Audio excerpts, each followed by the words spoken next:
I'm at the Matunuck Oyster Bar, and we're going to be doing a tour of the farm and then having lunch here. So I'm going to show you guys around. All right, so we're inside the Matunuck Oyster Bar, which is an extremely popular restaurant for most seasons, but particularly in the summer, it will get extremely packed here. You know, obviously it's right on the water. It's in, I believe, Narragansett or South Kingstown. I actually don't remember. But we're going to be taking a little boat out into this bay or this little area where they actually farm oysters, and we're going to learn about that today. So can't wait to show you guys this. Today is November 4th, and it is 70 degrees right now in Rhode Island, which is warmer than normal. So couldn't have asked for a better day.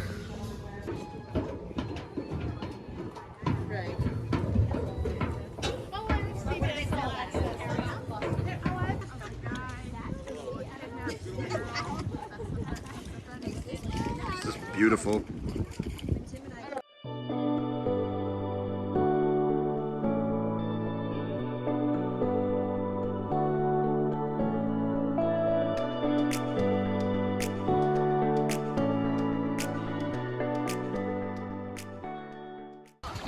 All right, this is Potter Pond.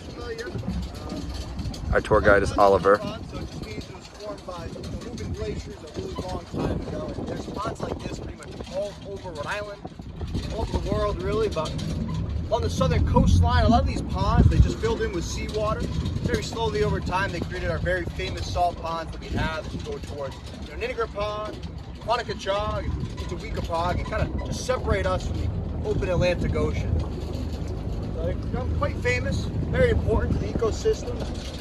They just provide the homes and habitat for so much biodiversity. Different species of all shapes and sizes, whether it be shellfish, crustaceans, or finfish. I'd say most finfish that you'll recognize on a typical local seafood menu somewhere in New England. You'll probably find the animals at one stage of their lives living in ponds like these. Maybe the adults coming here to kind of spawn and take advantage of the warm water in the early season, house their juveniles, so they're incredibly important. But on top of all that stuff, one of my favorite things about them, they become some pretty incredible locations for us oyster farmers to have access to a lot of the leases that we have throughout Rhode Island. Salinity is usually the big one I think people pick up on though as you guys are trying other varieties.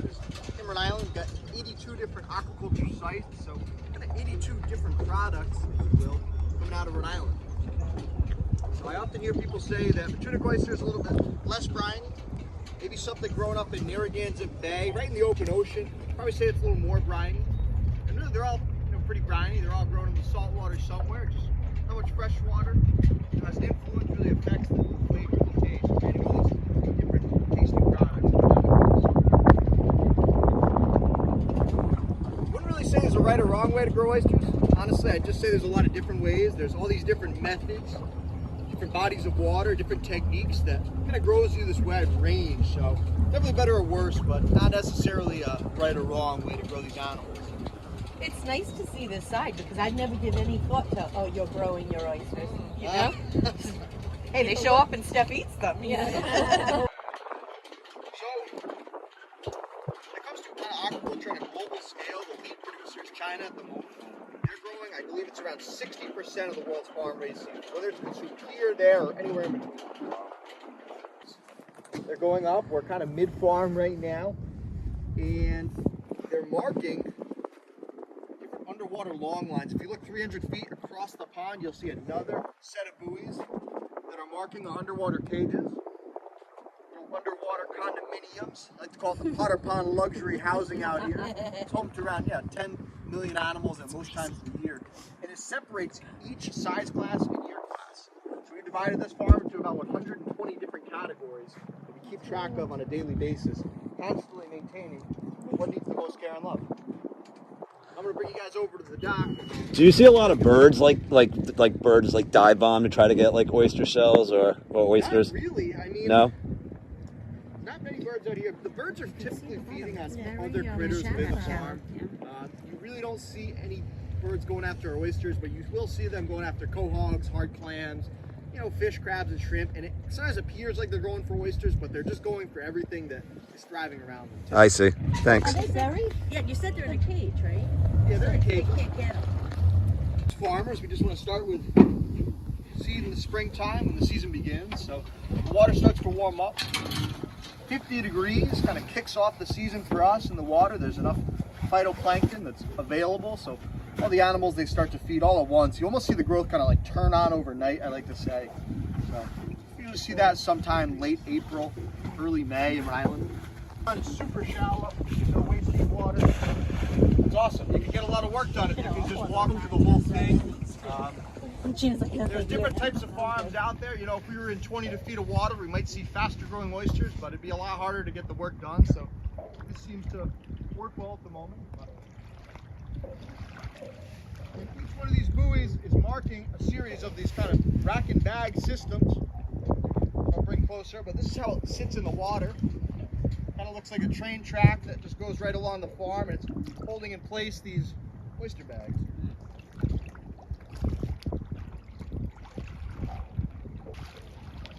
The water cold? No, it's actually pretty nice right now. It's about 60 degrees. It's perfect. Yeah, that's too cold. When you buy temperature 98, yeah. We use the standard sturdy mesh plastic bag to start out a lot of our gear. It's a kind of a staple of the industry because it really just protects your oysters.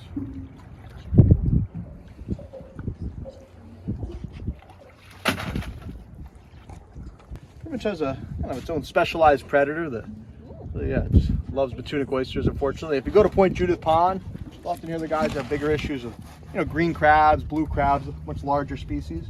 But you don't see as many of those. These are just in very large numbers, unfortunately. So, and the future of the farm. Yeah, I know. These are some, I'd say, some of our faster, probably more impressive growing oysters at the moment. They're not very old, but they're growing at a really nice rate. You guys are welcome to reach in if you guys want and hold one. They don't bite too hard at this size. Not till they get bigger. I'll be bringing Yeah, if you guys want to pass a couple around, you guys are more than welcome. I'm not afraid to. Yeah. Yeah, I'll show you. If you guys hang on to them, I'll show you guys a couple of cool things about the seed. Look at this one. I do have to get them back at the end of the tour, though. The crew's going to check your pockets when you get off the boat. So That's cool. So you guys got some baby oysters, right? And Nice. they're all born on the very same day. However, they're growing at such different rates, and you can kind of see the importance of you know, keeping them by size. So what happens is these larger oysters just continue to get bigger and bigger and bigger. They just have a larger pump that can just pump in more seawater, you know, pulls more oxygen, more nutrients out of the water, and you're going to see that what it does is start to stress out the other animals in the bag, and you know, it leads to competition. Competition leads to stress with mortality pretty soon. So it's extremely important to grade your oysters by size. So in the spring, one of the first tasks we'll start to do is really separate these sizes as you know, the water's about to warm up. And the season's, you know, it's getting towards the end of it now, but it's not necessarily over yet growth-wise. So we'll see that growth kind of stop between Thanksgiving and Christmas, typically. And Oliver, what's this? This looks like worm stomach. What is that? So that's a different species of it's like a worm or a snail that grows its own shell on the outside of the oyster. So it's just something that lives and hangs out. At the end of the season, you typically see a lot more of them. It doesn't do anything. Sometimes it kind of doesn't look as ideal. So we'll typically scrub a lot of that off when we're actually processing them. But it doesn't harm the oyster in any way. It's just one of the critters that are living. We call it, you know, biofouling. Just anything that's growing in this bag that's not an oyster. And you can see hasn't been in the water for too long. But you start to see a little bit of, you know, macroalgae, red and green and brown algae. You see a lot of this soft coral or sea sponge that also, it's a colonial organism. And besides those crabs, not much of it directly harms the oyster. It just all works as a team, just restricting the growth. So we have to change these bags out pretty often. So maybe every 8 to 10 weeks, we like to change these out and give them a nice fresh bag. We take them to our facility, I like to call it, which is just a field that we rent. We just let these soak up the sun for 2 to 4 weeks. Just bakes off everything on the bag and just pick up new ones and rotate them right through. Like if you harvest a wild oyster from that cove or that point, it tastes identical, same species, eating the same species of algae, but it just looks a whole lot different. Hasn't been manicured or kind of encouraged to grow in a certain way. Hasn't been, you know, only the the best, highest quality products picked out of it. So I think a nice deep cup, it gives a really nice presentation, sits well on a platter of ice. You get a nice meat to shell ratio, so it seems like it's what everyone likes. 2 short years typically in the wild, and it's kind of a race against time, but we're working on it right now. I'm trying to apply for a deep water site around the corner. Deep water definitely allows you to really diversify. You have, more protection from the ice, and that's the challenge of this pond. Moving water in that nice deep space, but that's been a challenge. So I think everyone's trying to figure out ways to expand physically, acreage-wise, but it seems like a challenge at the moment in Rhode Island. Yeah. Well, I would say, like, for me, anytime I go to a restaurant that has oysters of any kind, my first move is I always like to get the sampler, see what's on the menu, try all 3. Usually see 3 or 4 different varieties. Whatever one's the best, then order a dozen of those, and then do toppings on it. But I like to, have the first few raw just to really get the flavor. Then fancy them up with the toppings and everything. But what's the topping? Okay, I like to do like lemon and Tabasco. I like cocktail sauce as well, but honestly, I prefer just lemon and Tabasco for me.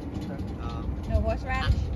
Yeah, horseradish is pretty good too. And I mean, at the restaurant, it's hard because everything's so good. Then you get into the grilled oysters. The bourbon oysters are one of my favorite things on the menu. Bourbon oysters? Bourbon oysters. good. That's right up Jeff's alley. Phenomenal. And those try them. They're cooked. Oh, all right. I'm gonna try that. I would say that everyone on the crew, if you ask them that, they'll probably all agree with that's like their favorite oyster dish. That's a really good one, but they're all really, really nice. There's a cucumber oyster on the dish, which is like fried, got a slicing served in a slice of cucumber. Everyone's changing their mind about oysters, Yeah. right? There's a lot to it. Like, I think of them as such a universal food because you can have them raw, you can have them at a fancy setting, you can have them in your backyard drinking beers, you could, use them as an appetizer, as the main course. There's a lot to do with them, a lot more than people really think. So if you grill them, right? If they grill one, are you chewing that, or are you still just swallowing it? no, definitely chewing it more. Like, I think when you're serving raw oysters, it's kind of a mix of, kind of slurping some down and chewing. I think people always debate which way to go, and I think they're both phenomenal. Lions are eating good oysters. No slurp. Yeah, I mean, there's a lot of oysters out there. Like, I eat a lot of Matunuck oysters. I try to eat every other oyster I can as well. There's a lot of good ones out there. So, Also, always the oyster shooter.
Check out these oysters from Matunuck Farm. Shrimps are huge.